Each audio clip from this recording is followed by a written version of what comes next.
Hazreti Muhammed Aleyhisselam'a, onun ehline ve Ceddi İbrahim'e olsun. Kıymetli misafirler, Şanlıurfa Peygamber Sevdalıları Derneği olarak tertiplediğimiz Hazreti İbrahim'den Gazze'ye tevhid mücadelesi ve teslimiyet temalı programımıza hoş geldiniz, sefa getirdiniz. Bismillahirrahmanirrahim. وَلَقَدْ آتَيْنَا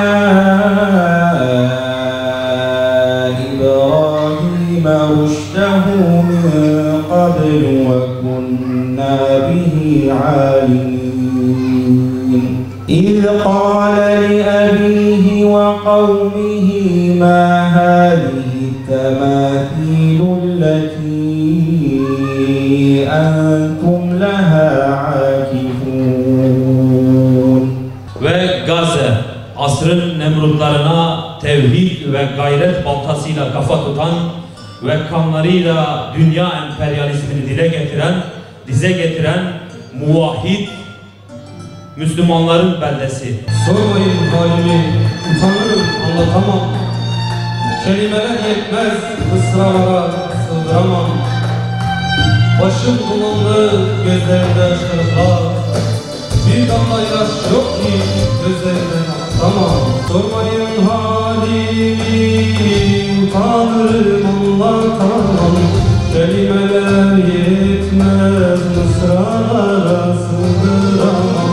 Başım dumanlı, boğazımda ışıklar. Gözlerimde yaş yok, bir damla akıtamam. Hazreti İbrahim'in hayatının tamamı mücadele ve mücadelenin akabinde teslimiyetle doludur. Hayatının, dikkat edin, daha doğmadan önce mücadele başlıyor, değil mi? Emsalleri öldürülüyor, belki işte mağarada büyüyor ve son ömrüne kadar, ömrünün son demine kadar da Hazreti İbrahim Aleyhisselam ne olmuş? Mücadele, hayatı mücadelelerle geçmiş. İşte babası ve kavmi ona hakaret etmişler. Doğru mu? İşte onun o düşüncesinden ötürü defalarca ölümle tehdit edilmiş kavmi tarafından. İşte Nemrut tarafından ateşe atılmış. Ateşe atılmış. Eşiyle yeni doğan bebeğini susuz ve ıssız bir çölde bırakmak durumunda kalmış. Allah'ın fermanıyla. Ve daha işte 80 küsür yaşındayken Allah'ın ona ikram ettiği evladını da boğazlamayla imtihan olmuştur. Hayatının bütün merhaleleri imtihanlarla doludur. Ama o put kıran İbrahim bütün musibetlere karşı dik durmuş, galip gelmiş, sabretmiş ve Allah'ın izniyle kazanmıştır. Ve bugüne kadar 4000 küsür yıl aradan zaman geçmiş, hala biz Hazreti İbrahim Aleyhisselam diye ondan bahsediyoruz. Bundan dolayı, onun o yüce kişiliğinden dolayı Allah Celle Celaluhu Kur'an-ı Kerim'in yaklaşık 200 ayetinden Hazreti İbrahim'den bahsetmiş. Yaklaşık 200 ayetten bizzat ondan bahsetmiş. Ve bu ayetlerin hemen tamamı da Mekki ayetlerdir. Mekki ayet ne demek? Yani Efendimiz Aleyhisselatü Vesselam Mekke'deyken, zulüm altındayken, Mekke şirk toplumunun onun üzerine baskılar olduğu dönemde, Şib-i Ebi Talib'de boykota tabi tutulduğu dönemde bu ayetler o zaman inmiş. Ve kıyamete kadar o ayetler bize şunu söylüyor. Ey ümmeti Muhammed! Ey ümmeti Muhammed! Bakın, ben İbrahim'i size örnek veriyorum. Onun çektiği çileleri siz de çekeceksiniz. Onun gördüğü eza ve cefalar sizin de başınıza gelecek. Onun durduğu, izzetli bir şekilde durduğu gibi siz de durmalısınız. O kazandığı gibi o zaman siz de kazanacaksınız.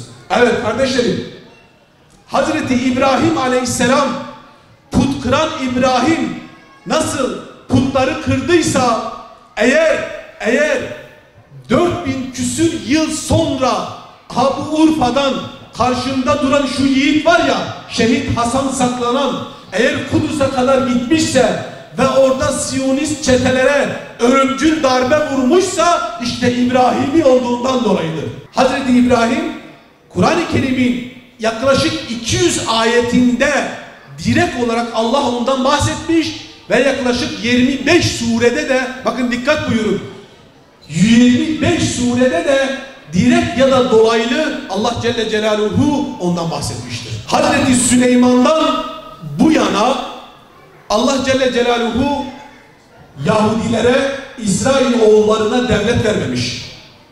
Ta 1948'de Filistin topraklarında kurulan o korsan işgalci Siyonistlerin bu gayrimeşru yapılarına kadar. Bakın dikkat buyurun. Neden biliyor musunuz?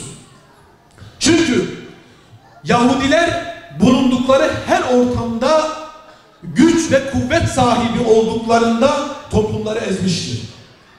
Onları köleleştirmiştir. Onları kendi çıkarları için kullanmıştır.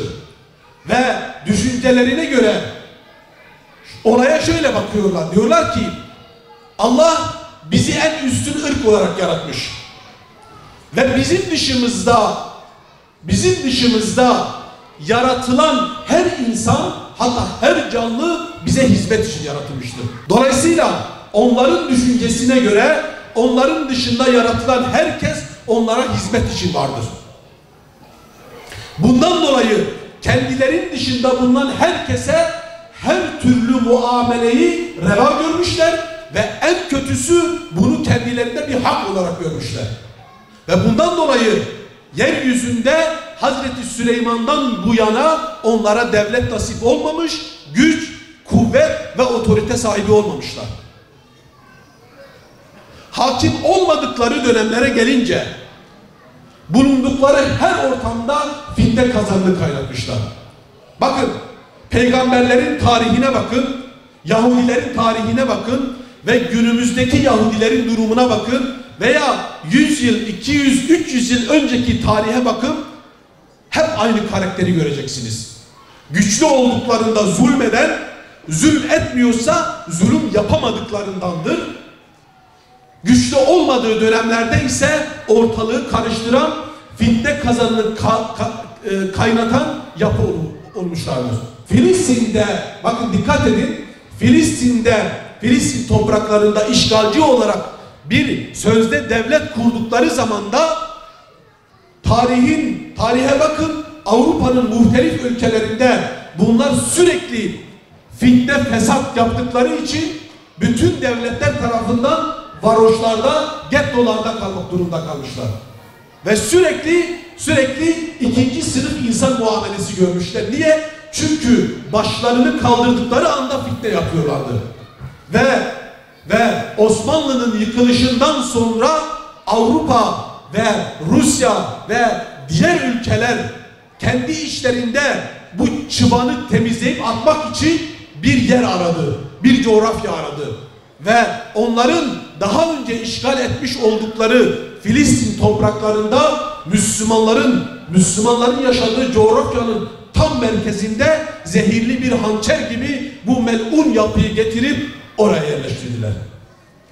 Orada bir ayakları olsun ve istedikleri zaman Müslümanların arasında fitne koysun, istedikleri şekilde onları yönlendirsin.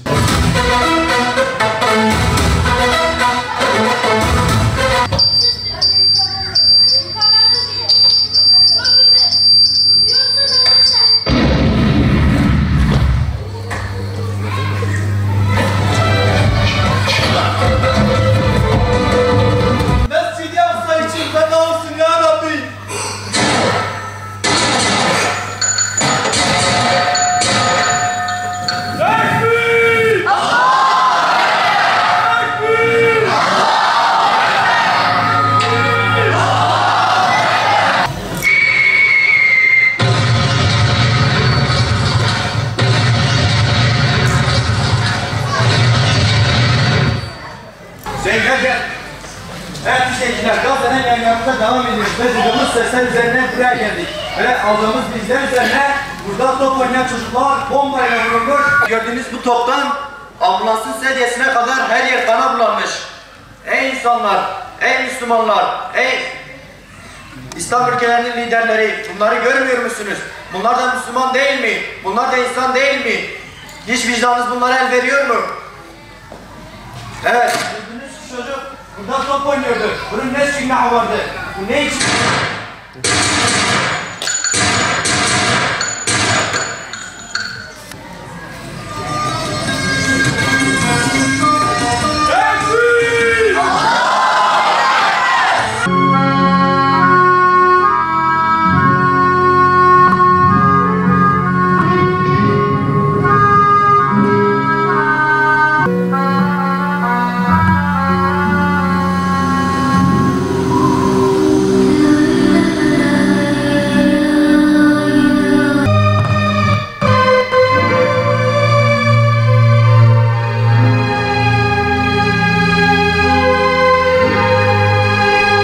Euzubillahimineşşeytanirracim.